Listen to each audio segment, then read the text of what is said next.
오늘 말씀 제목이 품질인데 이게 상품의 품질을 말하는 것은 아닙니다. 오늘 본문 마지막 그 40절에 보면은 모든 것을 품위 있게 하고 질서 있게 하라. 그래서 품위 할 때 품자와 질서 할 때 질자 합쳐서 품질 이렇게 한 것입니다. 신자로서 품위 있게 하고 질서 있게 해라. 이게 뭔지, 그러려면 품위가 뭔지 알아야 되고 질서가 뭔지 알아야 되는데 그 품질에 대한 메시지를 새길 수 있는 시간이 되기 바라요. 하나씩 보겠습니다. 품위에 대해서 살펴보면은 첫 번째로 잠잠할 수 있는 영성을 가져라라는 것입니다. 이 품이라는 헬라어가 유스케노모스라는 뜻인데 유스와 케노모스가 합쳐져서 좋은 이미지 그거예요. 그래서 우리말로 정확하게 번역하면 제일 맞는 게 우리가 보통 야 뭐 답다 이러죠. 다운 그 말입니다. 이 품이라는 말이 목사라면 목사다운, 선생님 그럼 선생님다운, 대통령다운, 국회의원다운 이런 거. 가끔 TV나 청문회 같은 거 이렇게 보면은 국회 토론 같은 거 보면 많은 국민들이 약간 답지 않다 이런 생각을 하게 되는 거죠. 그러면은 원래 본질의 기능을 잘 하지 못하기 때문에 답지 않다라는 마음을 갖게 되는 것입니다. 예를 들면 목사인 제가 목사답기 위해서 오늘 이 좋은 이미지 유스케노모스가 되기 위해서는 뭐 넥타이를 잘하고 양복을 잘 입고 뭐 머리에 기름을 잘 바르고 그런 외적인 모습을 의미하지는 않습니다. 다시 말해서 그에게 주어진 신분이 본질적으로 뭘 하는 자리냐, 또 무엇을 하도록 불리어졌느냐. 그래서 그 부분에 충실하게 되면 다운이라는 이 유스케노모스, 즉 품이다 이런 말이죠. 그래서 여러분 모두가 하나님을 믿는 신자기 때문에 이 자리에 앉아 있는데 물론 뭐 초신자도 있겠지만 신자다운 것이 뭐냐?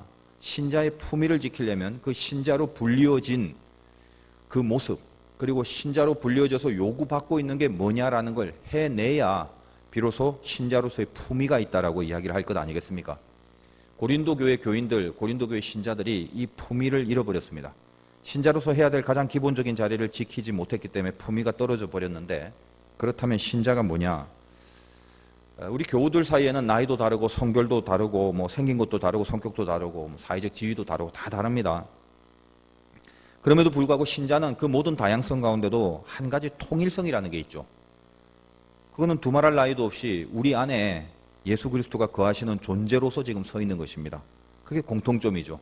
물론 이런 이야기를 하면은 아멘으로 이렇게 100% 화답하는 분도 있지만 아직은 좀 긴가민가 하는 그런 믿음의 높낮이 정도는 분명히 있습니다. 그러나 그럼에도 불구하고 주님이 거하신다는 공통점으로서의 신자입니다. 그러면 나를 통해서 내 안에 주님이 거하니까 내가 가는 곳에 주님이 이렇게 발산이 돼야 되고 나를 통해서 주님이 드러나야 되고 뭔가 다른 사람이 나를 보면 주님이 느껴져야 하는 것이 신자다운입니다. 그것을 신자의 품위라고 한다 이 말이죠. 바울이 오늘 우리들에게 뭐라고요? 품위 있게 살아라. 품위를 지켜라. 그렇다면 이 품위는 어디에 분기점을 갖고 있는가? 오늘 말씀 가운데 묵상을 해보니까 자기 주장과 자기 절제 그 사이에 품위가 있습니다. 그래서 이 품위가 자기 주장 쪽으로 흘러가면 품위가 떨어지게 되는 거고 자기 절제 쪽으로 가게 되면 품위가 살아나게 되는 것입니다.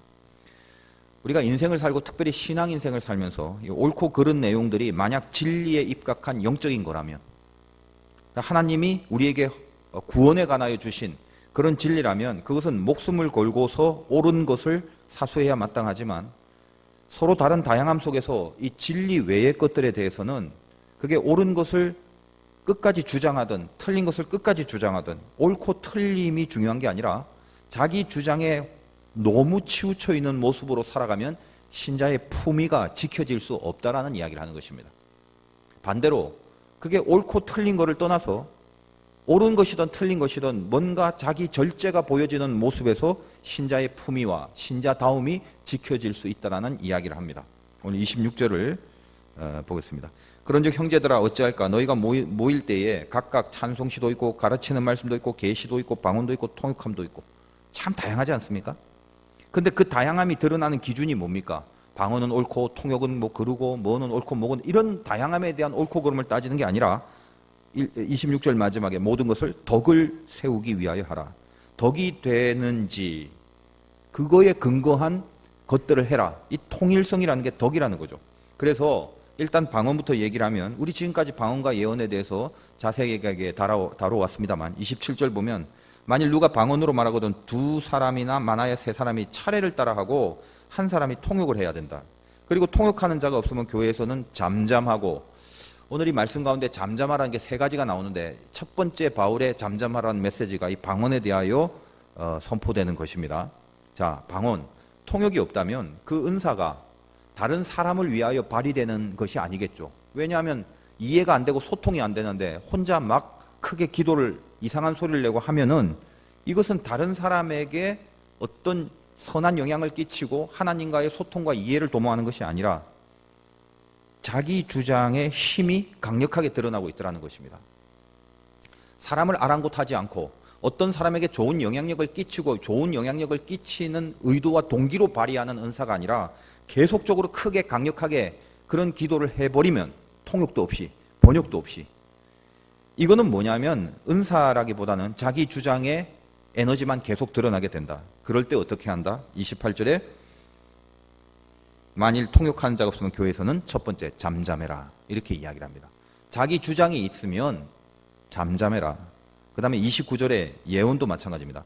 예언하는 자는 둘이나 셋이나 말하고 다른 이들은 분별할 것이고 만일 곁에 앉아 있는 다른 이에게 계시가 있으면 먼저 하던 자는 잠잠할지니라. 지금 이런 그 예언하는 방법이나 방언하는 방법에 대한 패턴을 우리가 익숙히 알아서 우리도 이렇게 합시다가 아닙니다. 지금 의도는. 그리고 이 문구가 조금 이제 오해될 그 소지가 있는데, 예를 들면 뭐 두세 명이 앉아갖고 막 기도를 하다가 서로 예언을 하는데 이 예언이 맞는지 저 예언이 맞는지, 왜 같은 문제를 갖고 예언하는데 둘이 틀리는지 뭐 그렇게 분별하고 선별하는 이런 작업을 하라는 게 아니라, 예언이라는 것은 하나님께서 우리들에게 주신 말씀이라고 그랬죠. 그 말씀을 맡은 자가 예언자라고 그랬는데, 당시의 상황은 우리가 갖고 있는 좋은 성경책이 없어요. 그러니까 말씀이 어디 있는지 없어요. 기록이 없다는 거예요. 그럼 뭐만 남습니까? 제자들과 사도들, 더군다나 고린도전서를 쓴 이 사도 바울이 고린도 교회를 개척했습니다. 생짜 무지한 그들에게 예수님의 말씀이 뭔가를 심어줬단 말이죠. 그러므로 바울이 개척하여 말씀을 준 교회이고 사도들의 말씀이 전해지면서 혹시 야, 사도가 이런 얘기를 했어, 어떤 제자가 이런 얘기를 했어, 당시 예수님이 이 땅에 계실 때 이렇게 살라고 했어라는 것들이 막 쏟아지기 시작하는데, 인간이라는 게 컴퓨터도 아니고 어떻게 기억력이 그렇게 좋을 수가 있겠습니까? 아침에 한 것도 오후가 되면 까먹는 게 인간인데, 그러다 보니까 누구는 이런 말하고 누구는 저런 말하면서 충돌과 다른 의견이 생길 때 그때 그것을 중간에서 잘 분별할 수 있는 그런 식의 예언을 해야 된다라는 거죠. 그럼 그 의도가 무엇이겠습니까?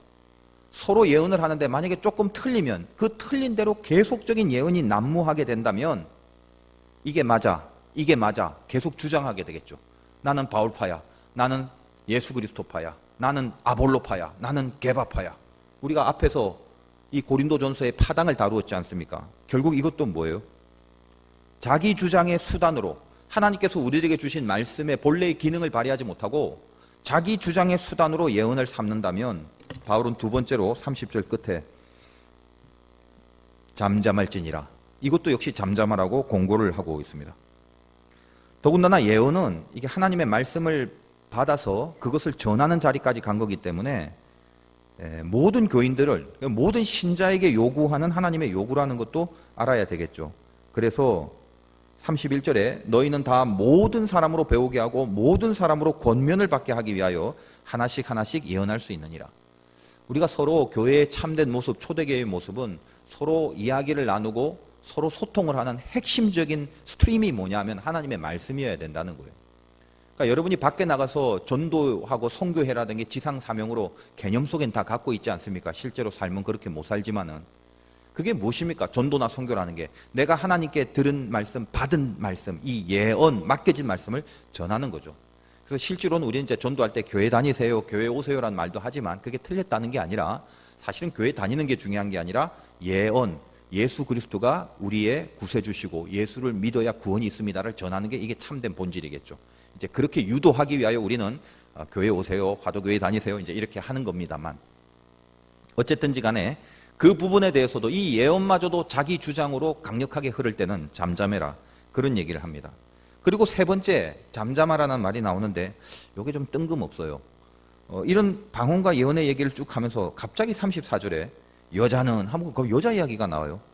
그래서 여자는 교회에서 잠잠하라, 그들에게는 말하는 것을 허락함이 없나니 율법에 이른 것 같이 오직 복종할 것이요. 그게 굉장히 단호하죠. 이 말을 그대로 따르면 우리 교회 성도님들 중에 여자 성도님들은 입에 반창고를 붙이고 살아야 되는 것입니다. 근데 이제 이런 것을 이해를 잘해야 되는 거죠. 왜 갑자기 여자는 잠잠하라고 했는가 하면 사실 이 성경이 쓰여지는 상황이라는 게 굉장히 중요하지 않습니까? 이 부분은 남자와 여자의 어떤 성별의 차이나 남녀의 어떤 성적인 가치의 차이를 말하는 게 아니에요. 남자는 말하고 여자는 조용해라 이런 게 아니죠. 이 당시의 이 사회의 상황이라는 게 어떻습니까? 이 상황이란 굉장히 중요하죠. 옛날 구석기 시대는 옷도 안 입고 돌아다니는 게 문화인 것처럼, 돌도끼 들고 다니는 게 문화인 것처럼, 지금 이때는 상당히 가부장적인 사회였고, 특별히 결혼한 여자에 한해서는, 지금 이때 여자는 잠잠할 때 여자는 결혼한 여자를 한하는 내용입니다. 어떤 사회적인 그 정서가 있었습니까? 남편이 있을 때 그 가정에서는 남편이 잘났든 못났든 가장이란 말이에요. 그래서 매사에 남편의 의견에 주도권이 있었던 시대예요. 오늘날하고 아주 다르죠. 그리고 생리적 구조상 영적으로 민감할 수밖에 없는 여자가 교회 내에서 은사에 큰 체험을 하게 됩니다.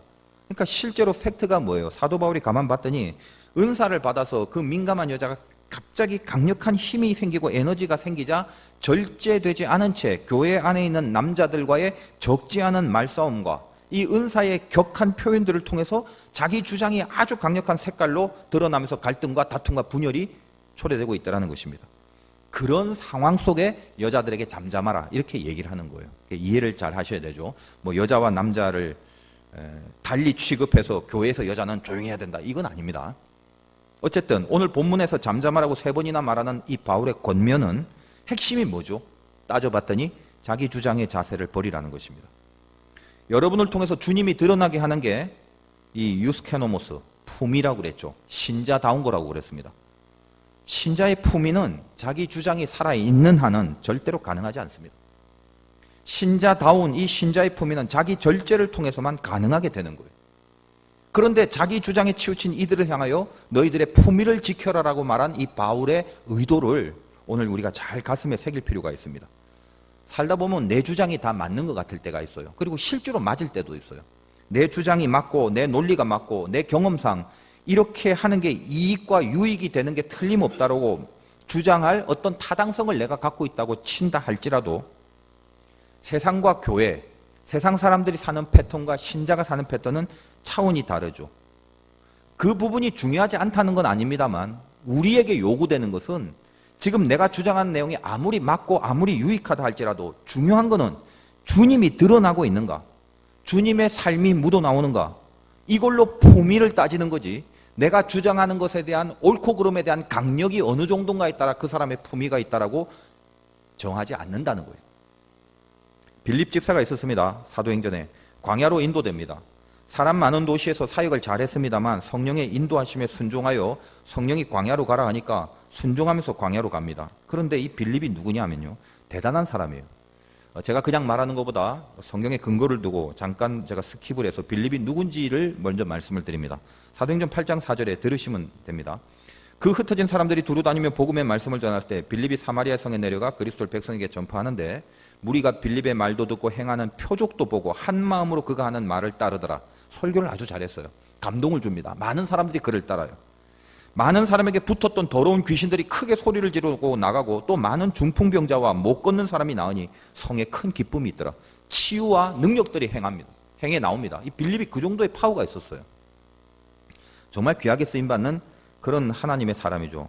그리고 나서 그 밑에 8장 12절 이하에 빌립이 하나님 나라와 및 예수 그리스도의 이름에 관하여 전도함을 그들이 믿고 남녀가 다 세례를 받으니 시몬도 믿고 세례를 받은 후에 전심으로 빌립을 따라다니며 그 나타나는 표적과 큰 능력을 보고 놀라니라. 그러니까 빌립 집사가 이 초대교회 당시에 다니는 곳곳마다 설교로 사람들을 감화시키고 변화시키고 능력을 행하고 표적을 행해서 하나님의 영광을 구했던 참 귀한 종이었습니다. 근데 뜬금없이 26절에 주의 사자가 빌립에게 말하여 이르되 일어나 남쪽으로 향하여 예루살렘에서 가사로 내려가는 길까지 가라 하니 그 길은 광야라. 이 정도 파워가 있는 사람은 좀 큰 데 보내갖고 더 큰 사역을 할 수 있도록 하나님이 쓰실 수 있는데 갑자기 너 절로 가 했는데 가봤더니 광야입니다. 광야가 뭐예요? 아무것도 없는데요. 아무것도 없는데. 빌립이 만약에 자기 주장이 강했다면, 아니 하나님 지금까지 보아 오셨던 게 있지요. 도대체 나를 왜 여기 보내서 아무것도 못하게 하시나요? 나 여기 광야 같은 거 싫으니까 지금까지 봐왔잖아요. 나 같은 실력 있는 사람은 저 좀 큰 데로 가고 도시로 가고 이래 맞지 않아요? 나는 어쨌든 이거 못 해먹겠어요. 지금 그렇게 빌립이 자기 주장을 하나님 앞에 할 수 있는 충분한 이유가 있지 않습니까? 팩트 자체가. 근데 그러고 있다 거기서 딱 한 명 만나게 되죠. 여러분 잘 알다시피 아프리카의 이디오피아, 거기에 여왕의 국고를 맡고 있는 관리, 이 나라의 재무부 장관 정도 되는 사람을 만나는데, 그 사람이 아마 초신자여서 잘 이해가 안 됐는지 몰라도 이사야서를 어디서 얻어서 그 성경을 계속 읽는데 깨닫질 못하고 있었습니다. 그때 성령이 빌립에게 너 빨리 가. 저 사람한테 가라. 딱 한 명 만나요. 갔더니 이사야서를 읽는데 빌립이 가만히 보니까 깨닫지 못한다라는 그의 말을 듣고 나서 이사야서에 대한 성경 공부를 거기서 시켜줍니다. 사도행전 8장 32절에 그 문장이 나옵니다. 그때 이렇게 되죠. 들으시면 됩니다. 대답하되, 그 앞절부터, 빌립이 달려가서 선지자 이사야의 글 읽는 것을 듣고 말하되 읽는 것을 깨닫느냐? 대답하되 지도해 주는 사람이 없으니 어찌 깨달을 수 있느냐? 빌립을 청하여 수레에 올라 같이 앉으라 하니라. 읽는 성경 구절은 이것이니 일렀으되, 여기 이사야서의 내용이 나오는 것입니다. 그가 도살자에게로 가는 양과 같이 끌려갔고 털 깎는 자 앞에 있는 어린 양이 조용함과 같이 그의 입을 열지 아니하였도다. 잠잠히 있었다는 거예요.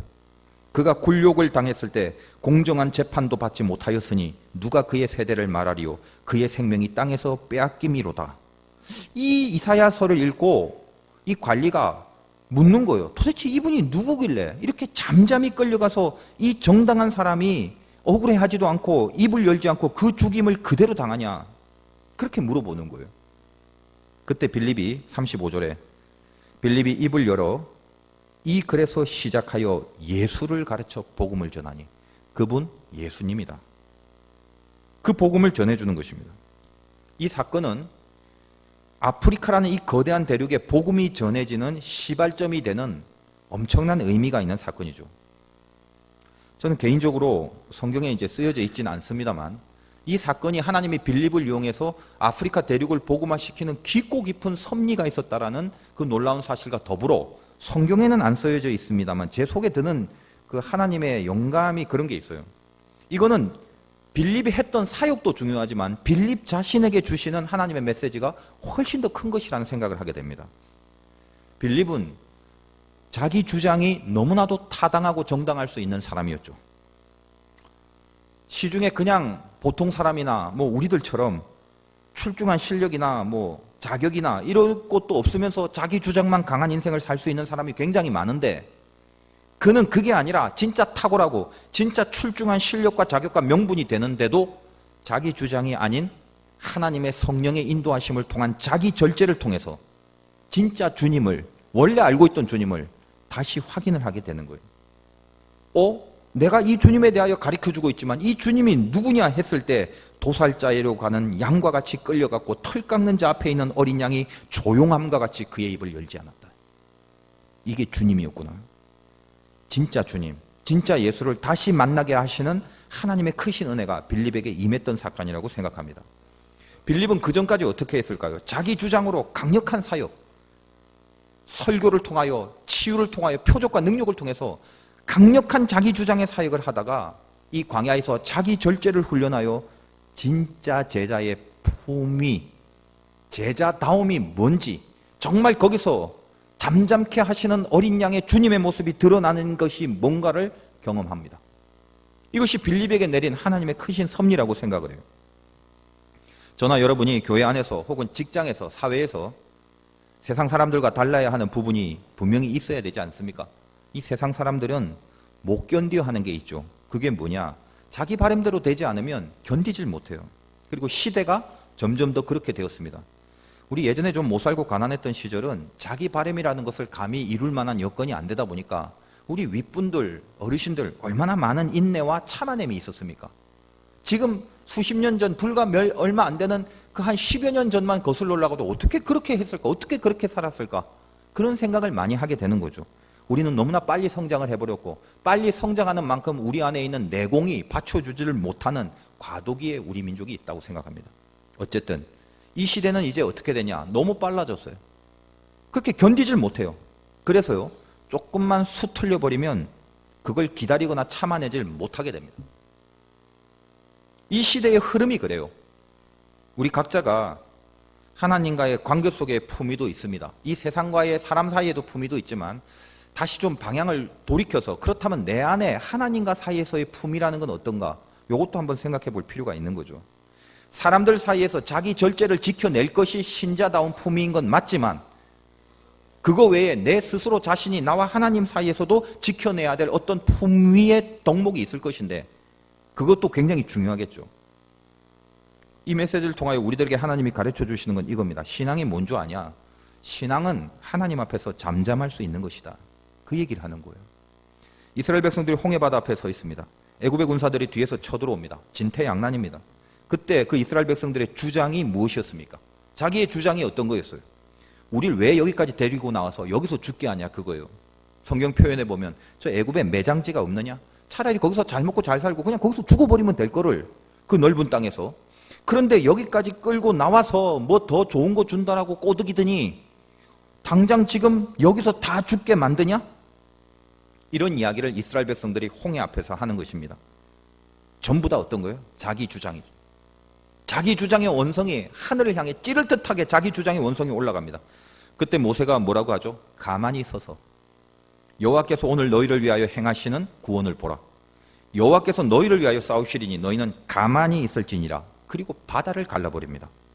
바다가 갈라져서 길이 열리기 전에는 그 이스라엘 중에 아무도 바다 한가운데로 길이 열리게 될 줄은 몰랐을 것입니다. 올해가 다 지나고 내일은 성탄 예배를 또 드립니다. 내일 또 예배를 드리니까 얼마나 기쁘십니까? 월요일이 성탄절인 거는 이 목사로서는 좀 마음에 안 들지만은 이 성탄절이 연말에 있다는 게 참 좋아요. 저는 주님의 탄생과 더불어 새로운 해를 계획하고 새로운 것을 다시 출발할 수 있는 의미가 항상 성탄절에 부여됩니다. 저는 개인적으로 그래요. 그래서 저는 1월 1일이 시작이 아니라 12월 25일이 시작이에요. 영적 의미를 부여하니까. 뭔가 다시 시작할 새해가 온다는 그런 점을 생각할 때 이 중에는 희망적인 사람, 또 감사한 사람, 뭔가 소망이 있는 사람도 있겠지만 의외로 많은 부분, 너무 힘든 상황과 아픔 때문에 아직도 새해에 대하여 또 새로운 어떤 출발점이라는 선에서 절망이나 두려움이 훨씬 더 큰 사람도 분명히 많을 것입니다. 그런데 오늘 이 메시지를 통해서 여러분이 정말 명심해야 될 것은 신자의 시작이라는 것은 절대로 상황의 문제에 달린 것이 아니라는 것을 아셔야 된다는 거예요. 시작은 환경 보고 환경으로 하는 게 아니라 믿음으로 하는 것입니다. 동일하게 기도를 했어도 믿음으로 기도하는 사람은 그 운명의 차원이 완전히 달라져 버리죠. 제가 홍해바다 사건을 앞두고 읽으면서 늘 의문이 되는 게 뭐냐 하면 이제 출애굽기 14장에 그 장면이 있는데 읽어드리겠습니다. 바로가 가까이 올 때에 쫓아오는 거예요. 이스라엘 자손이 눈을 들어본즉 애굽 사람들이 자기들 뒤에 이른지라. 이스라엘 자손이 심히 두려워하여, 그 다음에 요 구절이 중요합니다. 여호와께 부르짖고, 어떤 거죠? 엄청난 기도를 했다는 거예요. 부르짖고 그 다음에 뭐 했냐면 아까 제가 말씀드린 주저리 하는 원망 등을 계속하는 것입니다. 저는 이게 참 난해했어요. 아니 그렇게 원망하고 불평하기 전에 무슨 죄를 짓거나 삐딱한 삶을 살거나 상태 안 좋은 쾌락을 누렸거나 이러면 이해가 되는데 그런 원망과 불평하기 전에 뭘 했냐면 여호와께 부르짖었대요. 다시 말하여 부르짖는 기도를 하고 났는데 두려워하고 원망하고 저주합니다. 여러분 원망이 뭐예요? 제가 풀이할 때 간단합니다. 원은 원한다고 망은 망한다죠. 그 원망이라는 건 망하는 걸 원하는 거예요. 여러분이 원망하면 망하는 걸 원하는 거예요. 그들이 부르짖는 기도가 뭐예요? 하나님이 요구하시는 참된 기도가 아닙니다. 믿음으로 시작하여 운명을 바꿔버리는 기도가 아니라 그냥 자기 주장의 목소리일 뿐이었습니다. 이렇게 하고 싶은데 이렇게 해달라고요. 왜 이 모양이냐고요. 그거. 거기에 무슨 응답이 떨어지겠습니까? 여러분 기도 많이 하시죠? 기도의 응답은 메커니즘이 있어요. 두 가지 메커니즘. 하나는 결제고 하나는 시행입니다. 이게 하나가 된 게 기도라고요. 다시 결제와 시행. 떨어진 게 아니라 기도 응답의 처음과 끝입니다. 그러면 시행은 누가 하냐? 기도했을 때. 이 기도에서 시행은 하나님이 하는 것입니다. 하나님이 권한이 있기 때문에 이 문제에 대하여 기도했을 때 그 기도에 시행하는 시간과 방법과 내용은 우리는 모릅니다. 그건 하나님이 하시는 거예요. 다만 우리가 이 시행에 대해서 알고 있는 건 한 가지밖에 없어요. 하나님은 가장 좋은 곳으로 시행하신다는 거. 그건 틀림없어요. 바다 한가운데로 길을 열어주시는 하나님의 시행은 인간들은 바다가 갈라지기 전까지는 상상할 수도 없었습니다. 왜 하나님이 그 방법을 선택했죠? 우리는 나중에 압니다. 뒤따라오는 애굽의 군사들이 다시는 쫓아오지 못하게 이스라엘이 지나가고 바다로 덮습니다. 그래서 바다의 길을 열어주신 거예요. 다시는 애굽의 미련을 갖지 못하게 하도록. 그게 하나님의 방법입니다. 그럼 우리에게 남은 건 뭐냐? 이 시행이 있기까지 결제가 필요하죠. 결제만 받으면 됩니다. 결제 받고 시행하는 거예요. 하나님 앞에 결제만 받으면 되는데 내 기도가 하나님 앞에 결제받는 기도가 된다는 거, 하나님이 결제하셨다는 걸 우리는 어떻게 압니까? 결제만 되면 무조건 시행이거든요. 여러분이 혹시 연말 연시를 맞이해서 간절한 문제를 갖고 기도할 때 자기 주장을 갖고 기도라고 착각하면 안 됩니다. 금방 부르짖었다고 자기 바램대로 자기 주장한 대로 그 자리에서 이루어지는 기도는요 거의 없어요. 아주 스페셜한 그런 것 외에는 자기 바램대로 기도한 그 자리에서 금방 이루어지고 금방 뭐가 되는 거, 자기 뜻대로 되는 거 별로 없습니다. 시행은 하나님이 하시는 거예요. 그럼 진짜 기도는 뭔가? 일단 결제를 받으면 되는 거예요. 결제 받는 기도가 진짜입니다. 무엇으로 내 기도가 결제된 기도인지 아느냐? 하나만 보면 알아요. 그 문제에 대하여 결제 받은 기도라면 그 문제에 대하여 잠잠할 수 있는 힘이 생겼는지를 보면 알 수 있습니다. 그게 결제예요. 아직 그 문제의 시행이 안 떨어졌다 할지라도 결제받으면 무조건 시행됩니다. 어떻게 안다고요? 내가 기도한 문제에 대하여 나는 잠잠할 수 있는가? 오늘 본문 고린도전서 14장 33절에 하나님은 무질서의 하나님이 아니시오 오직 화평의 하나님이시니라 이랬습니다. 화평을 헬라어로 에이레네라고 하고 이건 히브리 말로 하면 여러분이 잘 알고 있는 샬롬입니다. 샬롬은 뭐라고 그랬어요? 평화인데 보통 세상 사람들에게 평화는 조건이 되고 환경이 돼야 거기에 맞춰서 평안을 느끼지만 이 이스라엘 백성의 샬롬은 뭐 때문에 오는 샬롬이에요? 위에서부터 오는 샬롬이라고요. 밑에서 조건 따져서 평화로울 만하네 이런 게 아닙니다. 하나님께서 주시는 거예요. 여러분이 가끔 예배드리나 기도하거나 찬송할 때 내 바깥의 세상의 형편은 엉망진창인데 이해할 수 없는 평화가 내 마음을 붙잡을 때가 있죠. 그걸 샬롬이라고 한단 말이죠. 그러면 하나님은 이 샬롬의 하나님이라는 거예요. 그 말이 무엇입니까? 마음에서 두려움이 사라지는 거예요. 내가 하나님 앞에 결제받는 기도를 하게 되면 잠잠해지는 힘이 생기는데 이 잠잠해지는 힘이 결국 뭘 만드냐면 내 마음에 두려움이 사라지고 하나님이 주시는 평강이 쫙 깔리게 돼요. 그게 결제입니다. 그건 응답이에요. 그 다음에 시행되는 건 하나님의 권한 속에 있습니다. 여러분 전능하신 하나님 믿고 살지 않습니까? 기도하고 나서 지금 홍해 앞에 선 이스라엘 백성처럼 부르짖고 나서 아무튼 간에 이렇게 안 되기만 해. 이런 마음으로 뭔가 속에서 삐딱한 자세로 있다면 그래서 부르짖었는데도 불구하고 마음속에서 막 두려움이 계속 생기고 자꾸 원망의 말이 막 나오고 막 불평의 마음이 가득하고 그거 결제 못 받은 기도예요. 하나님 시행 안 하십니다. 잠잠할 수 있는 영역 그게 생겼는지를 확인해 보라는 거예요. 여러분 품위를 지키기 위해서 지금 계속 제가 이 흐름을 타고 여러분에게 권면하는 말씀입니다. 잠잠할 수 있는 영역이 생겼는지 봐라. 여러분 안에 주님이 있습니다. 여러분 안에 성령이 있어요. 그게 있다면 열매로 드러나야죠. 안에 있는데 열매로 왜 안 나타나겠어요? 나타나죠. 그래서 갈라디아서 5장 22절에 보면 성령의 열매를 어떻게 해요? 사랑, 희락, 화평 쭉 가다가 마지막에 온유와 절제. 마지막이 절제예요. 이 말은 뭐냐면 앞에 모든 열매의 마지막 정리가 절제로서 나타난다는 것입니다. 다시 말해서 우리 안에 주님이 있고 우리 안에 성령이 있다면 절제의 영성이 생기는 것입니다. 나의 주장을 누르고 하나님의 결제를 받고 잠잠할 수 있는 영성, 그 절제의 영성, 그걸 지키고 있을 때 신자의 품위가 지켜지는 것입니다. 그때 비로소 신자답다라는 말을 선포받을 수 있다는 거예요. 주변에 여러분이 알고 있는 신자들, 교우들을 한번 바라보십시오. 마음속으로. 딱 보면 이 사람은 자기 주장이 강한 사람인지 자기 절제가 강한 사람인지 바로 드러나죠. 이 사람은 자기 주장 쪽으로 향하는 사람인지 자기 절제 쪽으로 애를 쓰고 있는 사람인지가 바로 드러나죠. 딴 사람 생각하지 마시고 나 자신을 지금 한번 또 봅시다. 나는 내가 잘 알죠. 나는 어떤 사람인가? 신자다운 품위를 갖고 있는 사람인가? 그렇다면 신자다워야 될 건데 잠잠할 수 있는 영성이 있는가? 다시 말하여 내가 봤을 때 나는 스스로 자기 주장을 강하게 피려는 방향으로 가고 있는지 자기 절제를 향하여 혀를 깨무는 애씀을 갖고 있는 그것이 맞다라고 생각하고 그 길을 가려고 하는 노력 가운데 있는지 자기 자신이 잘 알죠. 거기에 신자의 품위가 달려있다는 것입니다. 새해를 준비하면서 얼마나 많은 생각들을 합니다. 여러분이 계획하고 새롭게 시작해야 될 이 시점에서 내 바램과 내 주장대로 어떤 환경과 조건이 드러나느냐에 따라 새해의 운명이 결정될 거라고 생각하지 마십시오.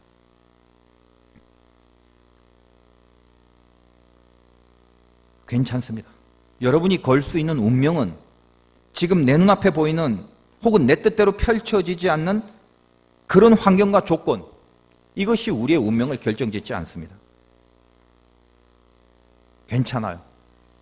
시퍼런 바다가 앞에 놓여 있고 죽일 것 같은 무리들이 내 뒤를 따라와도 괜찮습니다.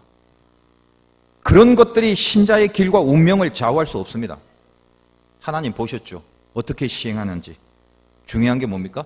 우리가 해야 될 거는 결제 맞는 거예요. 하나님 사인해 주세요. 지금 앞에 시퍼렇고 뒤에는 따라와요. 죽을 것 같아요. 근데 하나님 시행해 주세요. 잠잠히 주님을 내 안에 지키고 이 신자의 품위 유스키노모스, 하나님 신자다움을 내 안에서 지키게 하여 주옵소서.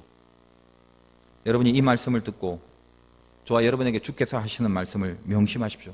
두려워하지 마라. 두려워하지 마라. 괜찮아. 수고했다. 내가 보고 있다. 다시 말하노니 홍해와 애굽을 그 군사들이 뒤쫓고 있다는 건 내가 다 안다. 다 보고 있다. 다시 말한다. 두려워하지 마라. 잠잠히 내가 네 안에 머물게 해라. 그것이 우리의 품이라는 거예요. 여러분이 신자다운 삶으로 이 연말과 새해를 다시 한번 결단할 수 있는 각오와 결단이 있으시길 바라고, 두 번째로 질서에 대한 이야기 하나만 더 합시다. 품질이잖아요. 품위와 질서. 질서에 대한 메시지는 사랑의 명령을 지키라는 것입니다. 사랑의 명령을 지켜라. 우리는 피차 요구받은 명령은 사랑이라 밖에 없어요. 우리의 빛은 사랑의 빛밖에 없습니다. 선한 목자와 삭군 목자의 비유가 있어요. 100마리 양 중에 한 마리가 길을 잃으면 선한 목자는 아홉 마리를 내어버리고 한 마리를 찾아 헤매 결국 들고 어깨에 메고 옵니다. 그게 선한 목자예요. 이익으로 따지면 한 마리쯤은 버려도 되고 99마리를 챙겨야 되는데, 선한 목자는 뭐가 다릅니까? 그 양이 내 것이 아니라는 생각을 하고 있어요. 이 양은 주인이 맡긴 양이라는 걸 아는 것입니다. 그래서 선한 목자는 이 양을 잡아서 나의 이익을 보려고 하는 그런 생각이 있다면 99개가 더 중요하겠지만, 하나님께서 나에게 맡긴 책임으로 여기기 때문에 양의 주인인 하나님의 명령을 따르려고 자기 목숨을 걸고 그 빗나간 양 한 마리를 위해서 뛰는 것이 선한 목자라는 거예요. 삭군은 그렇지 않습니다. 삭군은 양이 나를 위하여, 내 유익과 내 이익을 위하여 존재하는 양으로 보는 것이 삭군입니다. 교회에서 질서가 뭔가요? 비단 목사와 목자에 대한 이야기가 아닙니다. 교회에서도 질서라는 말을 많이 합니다. 나이 많은 사람, 직분 높은 사람의 말을 무조건 따르고, 세상의 회사, 세상의 기업처럼 상하관계의 질서를 유지하라는 그런 의미에서 질서일까요? 절대 그렇지 않습니다. 물론 교회나 가정이나 다 사람이 모인 곳이기 때문에 신자일지라도 사람이 모인 곳에는 그 나름대로의 질서가 분명히 필요합니다. 그러나 교회는 하나님을 향하는 목적으로 인하여 그 목적을 이루려고, 그 목적을 이루어 가는데 혹시나 갈등과 분열이 안 생기게 하려고 질서가 필요한 차원에서의 질서죠. 따라서 예를 들면 목사가 치리하는데 그 목사의 목회에 따르고, 교회가 무슨 장로가 치리하는데 그 장로의 기관에서의 질서에 따르고, 각 기관, 속회, 여러분의 모든 공동체, 작든 크든 그 직분자들의 질서를 잘 따르는 것이 그런 의미에서 중요한 것이죠. 어떤 사람 개인이 다른 사람보다 뭔가 우월하고 잘난 점이 있어서가 아니라, 마치 회사에서 사장이 더 높은 이유는 주식을 많이 보유하거나 아니면 그것에 대한 어떤 경제적인 권리를 갖고 있기 때문에 더 우월하다고 보니까 사장 말에는 무조건 따르는 그런 게 아니라, 교회는 어떻습니까? 하나님 나라의 흐름을 막거나 방해받지 않게 하기 위하여 하나님을 목표로 잡을 수 있는 질서들이죠. 여기서 중요한 부분이 그 질서를 잡기 위하여, 그 질서라는 개념이 뭔가를 따라야 할 사람에게도 책임이 있지만 성경이 말하는 더 핵심적인 건 뭐냐면 따르라고 하는 사람의 의무가 질서의 내용 중에 훨씬 더 중요하다는 걸 잊지 말아야 된다는 거예요. 제 말이 어렵진 않죠. 은사 이야기를 하면서 오늘 성경에서 갑자기 여자 이야기를 꺼내는 이유가 여기에 있습니다. 이 여자 이야기는 사실은 여기서 보여지는 것이 아니라 우리는 여기에 대한 가장 정확한 그 성경적 표현이 에베소서 5장에 있는 걸 압니다. 5장 22절에 아내와 남편 사이의 규정을 이렇게 하죠. 아내들이여 자기 남편에게 복종하기를 주께 하듯 하라. 여자 성도님들 잘 들으세요. 아내들이여 자기 남편에게 복종하기를 주께 하듯 하라. 이는 남편이 아내의 머리됨이 그리스도께서 교회의 머리됨과 같음이니 그가 바로 몸의 구주시니라. 그러므로 교회가 그리스도에게 하듯 아내들도 범사에 자기 남편에게 복종할지니라. 이 남자한테는 참 복음과 같은 말씀 아니겠습니까? 제가 처음 우리 집사람 만나서 물어본 게 그 남편이라는 존재를 어떻게 생각하냐고. 그랬더니 집사람이 하는 말이 자기 엄마가 늘 말했대요. 남편은 하늘이라고. 그래서 결혼을 해도 되겠구나 싶었죠. 지금은 어떠냐고 묻지 마십시오. 남편과 아내에 대한 성경의 이야기는요, 가정윤리를 다루는 게 아니에요. 가정도덕을 다루는 게 아닙니다. 이것은 교회 질서에 대한 가장 명확한 실루엣을 이 가정이라는 남편과 아내 사이에서 적용시킨 것입니다. 예를 들면 교회의 머리는 그리스도시고, 다시 말하면 남편이 그리스도라고 오늘 에베소서에 얘기하죠. 그리고 교회 지체는 아내입니다. 교회는 머리가 그리스도시고 교우들이 지체고, 가정은 남편이 머리고 아내가 지체고, 이런 개념으로 설명을 하는 거란 말이죠.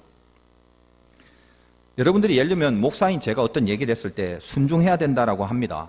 근데 그 순종의 이유가 뭐예요? 제가 틀린 거나 비진리를 선포하고 아닌 거를 주장하는데도 순종하면 그건 순종이 아니죠. 그건 맹목적인 거죠. 그건 절대 그래서는 안 되는 거죠. 그런데 제가 어떤 얘기를 할 때 여러분이 만약에 따른다면 제 개인이 여러분보다 뭐가 더 잘나거나 더 세거나 이래서가 아니죠. 제 직분이 뭔가 주장하고 명령해야 될 직이라서 그것도 아닙니다. 뭐 때문에 따라야 되는 거죠? 그리고 뭐 때문에 따르는 의미가 있죠? 머리 대신 주님을 따르고 순종하는 것이 신앙이기 때문에 그 상징적 원리를 그렇게 하는 거죠. 하나님 나라를 지향하는 마음을 갖고 지금 내가 사람 앞에 순종하는 것도 하나님의 목적을 향하여 가는 여러 가지 갈등과 다툼과 분열을 없이 하려는 그 신앙의 고백으로 하는 거 아니겠습니까? 이해가 되시죠? 여러분이 교회 안에 여러 가지 직분들이 있습니다. 작든 크든. 직분을 받을 만한 온전한 조건이 갖추어져서 그 자리에 있는 사람은 저를 비롯해서 아무도 없겠죠. 그러나 그 직분자의 치리를 잘 따라야 되는 것은 그 사람에 대한, 그 개인에 대한 순종이기 이전에 교회 원리를 알고 주님을 머리로 하는 신앙 고백으로 섬겨주는 훈련과 연습을 하는 거죠. 여러분, 남자가 여자보다 높아서 여자는 남편에게 복종하라고 하는 게 아닙니다. 그럼에도 이 말씀 듣고 억울한데 남편 나보다 못났고 내가 하나 존경할 게 없는데 어떻게 못난 사람을 인정할 수 있어? 그렇게 나오시면 곤란해요. 지금 이 질서는 더 핵심적인 의도가 있어요. 지금 남자만을 위해서 하는 말이 아니에요. 여자가 잠잠하라, 여자는 복종해란 말이 중요한 게 아니에요. 그 뒤가 더 중요해요. 진짜 질서가 뭐냐? 잘 따르는 것도 질서지만 그 남자가 어떻게 하는가를 알고 그 의무와 책임을 다해야 되는 게 중요하죠. 그게 어떻게 설명되고 있으냐면 아까 읽었던 에베소서 남자한테 유리한 구절 바로 밑에 25절에 드디어 아내에게 유리한 구절이 나옵니다. 남편들아, 아내 사랑하기를 그리스도께서 교회를 사랑하시고 그 교회를 위하여 자신을 주심같이 하라. 남편은 아내를 위해서 죽으라는 거예요. 누가 더 손해요? 누가 더 이익이에요? 목숨을 내어주라는 거예요. 그걸 뭐라고 한다? 질서. 아시겠죠? 밑에 사람이 잘 섬기는 질서보다 더 강력한 건 위에 사람이 목숨을 내어주는, 이걸 하는 게 질서라는 거예요. 교회는 예수 그리스도가 우리를 위해 죽으신 사랑 위에 세워졌습니다. 우린 피차 사랑의 명령과 사랑의 빛 말고는 아무것도 없어요. 직분자들은 오로지 이 사랑의 명령을 이행할 의무 외에 그 어떤 요구도 받지 않습니다. 참된 질서가 뭐예요? 그리스도가 교회의 머리라는 것은 그리고 그 교회의 머리가 되시는 이유로 인하여 주님은 그 교회를 위해서, 우리를 위해서 목숨을 버리셨다는 거죠. 여러분이 질서라고 하는 개념을 절대 오해하지 마시고 세상적인 질서와 같이 생각하지 마십시오. 우위의 문제, 서열의 문제가 아니라 죽을 수 있는 사랑이 있냐 없냐의 문제입니다. 여러분이 정말 질서의 사람이 되고 정말 교회의 질서를 회복하기 위하여 필요한 게 뭐냐면 죽을 수 있는 사랑이에요. 특별히 직분자들, 높은 직급을 맡은 사람일수록 오늘 질서 있는 우리 교회를 만들기 위해서 질서 있는 신앙의 공동체를 형성하기 위하여 각자가 해야 될 사명이 뭔지를 깨닫기 바라요. 죽을 수 있는 사랑. 목숨 걸고 사랑할 수 있는 책임. 그래서 저는 우리 교회뿐만 아니라 한국 교회 곳곳에 자기를 죽여 사랑을 완성하는 이 뜨거운 사건들이, 이게 주님이 바라시는 질서이기 때문에 자기를 버려서 사랑을 하는 그 뜨거움이 그게 강같이 흘러넘치는 그런 진짜 교회들로 가득할 수 있기를 바라요. 나를 위해서 죽으신 주님입니다. 새삼스러운 이야기지만 다시 한번 가슴에 새겨보세요. 주님이 누구라고요? 나를 위해 죽으셨다. 은혜가 없으면 이 말은 귀로 들어갔다 귀로 나갑니다. 은혜가 있으면 나를 위해 죽으셨다는 것이 가슴에 맺히게 돼요. 들을 때마다 섬찟 다시 한번 각성이 생기는, 나를 위해 죽으신 주님. 내일 성탄인데 주님은 태어나시는 것 자체가 이미 우리를 위해 죽으러 태어나시는 것입니다.